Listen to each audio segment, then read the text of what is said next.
Hey, what's up? How's it going? It has been a really long time and I have been promising to make a video, and I was like, I promised to give you a studio tour, but that was actually in a different studio because not only have I moved studio, been in lockdown during a pandemic working from home, I've also moved country. So we are now in Edinburgh and this is my brand new studio. I now have this whole space to myself and I am in a art studio called Coburg House. There's 80 of us in here. Everyone does like a bunch of different things. Don't know what they do upstairs, but as you can hear, it sounds very manual. I have now got space to screen print, to paint, to do all those kinds of things. So I'm just like super excited to start this new creative series on YouTube, and I thought there was no better way to do it than give you a tour of my space. So thought I'd start with the clean part of the studio, which is the back part here. This is like my my proper work desk. So we've obviously got the iMac, which I commandeered from Pablo's old studio. I've got some like stickers, hand sanitizer. This is where I do all my emails, stuff like that. Also where I package up all of your lovely orders, because before I kept getting paint and stuff and I lost on like cards and I lost so much stock, but now I have this lovely clean area to do all of my clean work. It does actually have paint on it, let's ignore that. I might have moved over from messy desk to clean desk occasionally, but it's fine. It's my studio, I can work where I want. Just got the good old IKEA chest of drawers. We won't look in the top drawer, that's the one I just shove all my shit in. But yeah, we've got things like label maker, envelopes, which I like put my stamp on everything, and then just drawers and drawers of envelopes. So yeah, it's basically just all the stuff I need to package up your orders. That's about it. I have my Bose headphones. They're silencing, which is amazing because I'm next door to the shop at Coburg, and then the lady next to me makes boxes, like hand makes them out of wood and metal, and I'm not quite sure what upstairs does, but there's a lot of machines running, so this means I can concentrate on all my hard work. What else do we have? This wall here is kind of my work in progress wall. So I've got some screen prints Pablo and I did at Print Club ages ago. I've got my 2020 products, my videos. See, I have a plan this time, it's gonna happen. I have what I want to do on Instagram and a bunch of blog posts that I want to do, and I want to achieve all that by the end of the year. Having it there and in different colours just like keeps me focused. Every day I look at it, I can't avoid it. I've also just got some prints that I've drawn up, but I want to do screen prints. Again, just to like a visual reminder of what is coming up for the rest of the year. That's there daily, can't ignore it, have to get my work done when I come in. I think that is about it for the clean desk. So we'll now move on to my favourite part of the studio, which is the messy desk, which is where we get creative.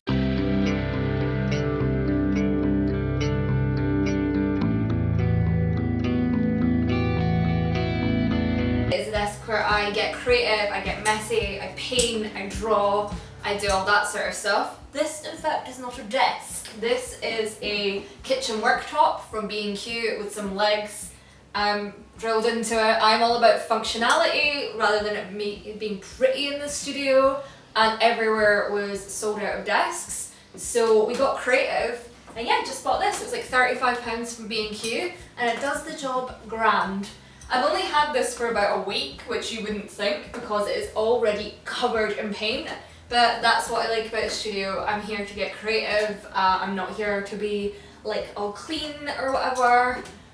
So yeah, I've got like, it's just where I keep like my sketchbooks. Please don't let me buy any more sketchbooks because I obviously have enough. All of these have about 3 pages each in them. This is just like my pens and pencils and stuff. The top drawer is always chaotic in everything I have, but the rest is really organised. So we've got coloured pens, Poshkas, pencils, and like writing pens, just like black pens.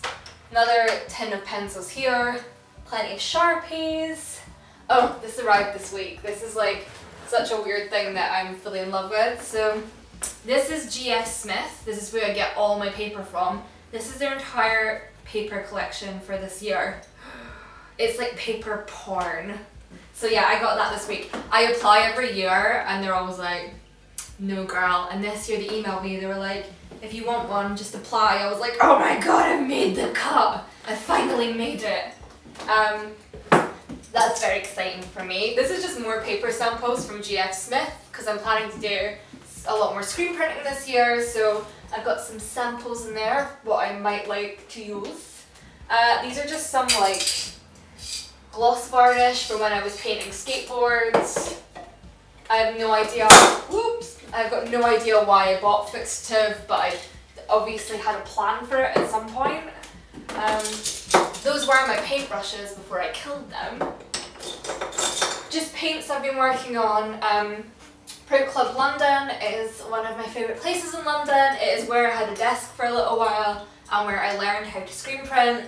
I've got their screen printing book when I'm going solo and I need to remind myself of what the fuck I'm doing. It's a great book, I'd highly recommend. There are courses, but if you can't get down to London, their book is also awesome. This is where the magic happens, but not the sexy magic, just the painting magic. These are just some canvas boards from Cast Art that I started painting. This is my little ram skull. This is one that I was priming and then used for a video, so it's kind of like half done.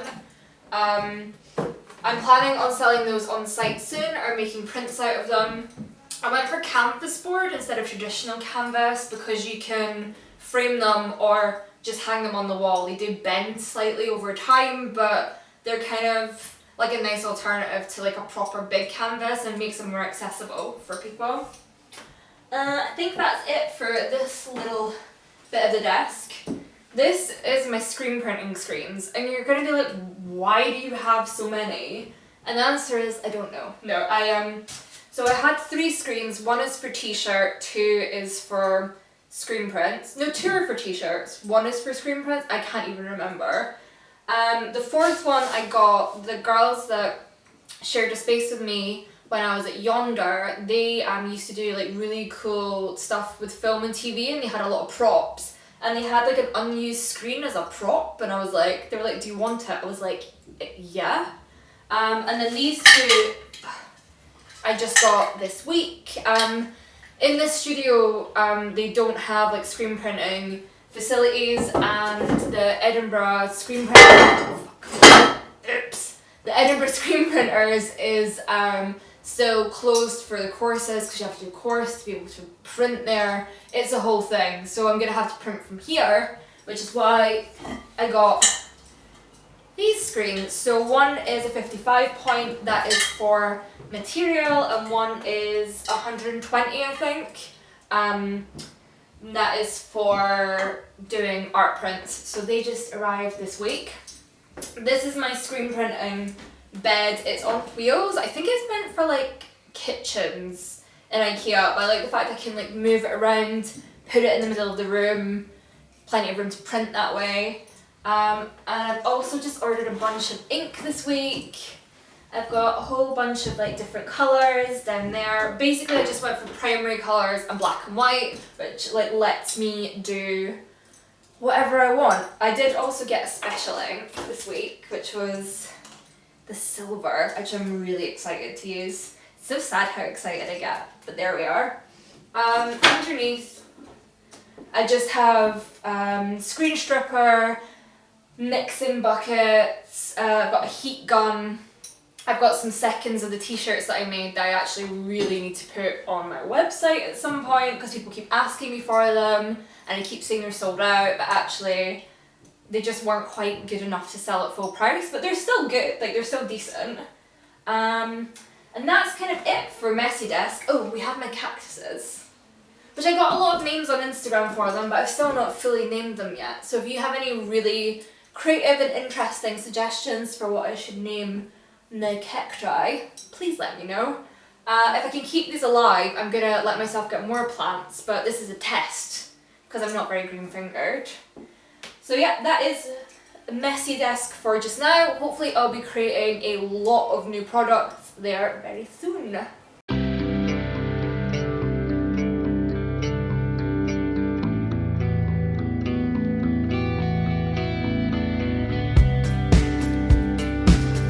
This is like the last bit of the studio. We did walk past my little like wall, which just is like really for me, it shows my progression of work. So I have like the first set of cards that I ever did up there, and then some prints that I brought out, and then a bunch of other cards. There is a bunch of work missing from there because when we moved it just kind of probably in boxes somewhere, but I think it's really nice to see where like Emma Ink started and then its progression down to Wayward. So I just have that there, so if anyone's visiting they can see all my work at a glance, and also I can see it on days where I'm like meh about everything I do and be like, I actually have achieved quite a lot in the last 2 years. Moving around to the kind of storage area. This is just like all the super practical stuff. So I come in, hang up my jacket, keys, all that sort of stuff, so it's completely out of my way. And then this is where I store all of my cards and the mini prints just now. So I've got a bunch of mini prints in here. I mainly print them to order just to reduce weight, but I've always just got a couple of each as a backup so I can quickly post them if need be. Then I've got all of my cards. So birthday, love, because it's not just Valentine's Day. I think we should celebrate each other all year, but that's just me. Then we got the neons, dinosaur, Christmas that's dark, sale, the rest of Christmas, some more seconds on the t-shirts that I need to go through and sort out and sort my life out and get them on site. Then this is paper. I love paper. So I've got my paper that I print all the prints on, and then I have vinyl sticker paper for the stickers that I put in with every order. Sure. Like these little fellas, this one's a really bad cut, but you get the idea. Printer paper, I don't know why I'm talking about paper so much, you probably don't care. I love paper. Paper is very exciting to me. And then I've just got like business cards, because you know, I'm a businesswoman and all that kind of stuff, just kind of lives up there. And then have a crucial area for my workflow. This is the coffee area. We also have a fridge underneath that has all my like snacks and food supplies in. But yeah, we've got mugs from Dark Arts Coffee because it's one of the places I miss so much from living in East London. Another must-have is the Chipotle Tabasco sauce. It's the best. I put it on literally everything apart from breakfast cereal. You gotta have a line somewhere. You've got to show, you know, discipline at some point in your life. Obviously, kettle, some tea, just like a little herbal tea because you can't drink coffee all day, even though I'd like to. And then, yeah, just some more paintbrushes and other stuff. That's actually to dust the coffee off the AeroPress. It's a thing. Don't worry about it. Then moving on from there, back to work. We have my Big Daddy Canon printer. I bought this a couple of years ago. We have a lot of falling outs, but actually is good. I got this one to do A3 prints on, and it's one of the only printers that runs through like paper that's thick enough. A lot of printers can't handle really thick paper. I'm literally talking about paper again. It's fine. Paper is my job. I need to be passionate about it. But yeah, it is actually like a really decent printer. It's what I do all these prints on, and it gets like all the tiny details and stuff. It means I don't have to outsource everything, which is really good in terms of like waste and also just like being cost effective. I've also got the Cricut machine. Now, if you thought we had a tumultuous relationship, me and the Cricut are like next level, but we're friends this week. The Cricut is a cutter, so it doesn't print anything. You print out on the main printer, and then you put you can use anything. You can use vinyl, cardboard, like anything you can think of, basically material, and you can cut it with the Cricut using their program. A lot of people use it to make t-shirts. I use it for my stickers. But yeah, I don't like the software that comes with it, and we fight a lot. But this week, after a lot of YouTube videos from other creators and speaking to my friend Natasha, I think I figured it out. After a whole year, I think we can do some really cool stickers this year. So down here is just a load of crap. We don't really need to focus on this area so much. It's just spare toner, it's bags from when I used to do markets, RIP. Remember real life things? They were nice. The lids for these boxes for when I'm transporting my cards to market. And then a couple of units that I've just not built yet. So yeah, it's just like, down here, apart from the fridge, which is very important, is just stuff that doesn't quite have a home yet. But considering I've only been in here a month, I think we're like really getting here with this space. It's really like personal to me. I think I've got my stamp on it really quickly. Yeah, and that's about it. We're now background clean desk again. So that is the whole tour. I hope you've enjoyed. If you have any questions or like comments or, you know, all that stuff, hit me up below. Thanks as always for watching, guys. And see you in the next one. Peace out.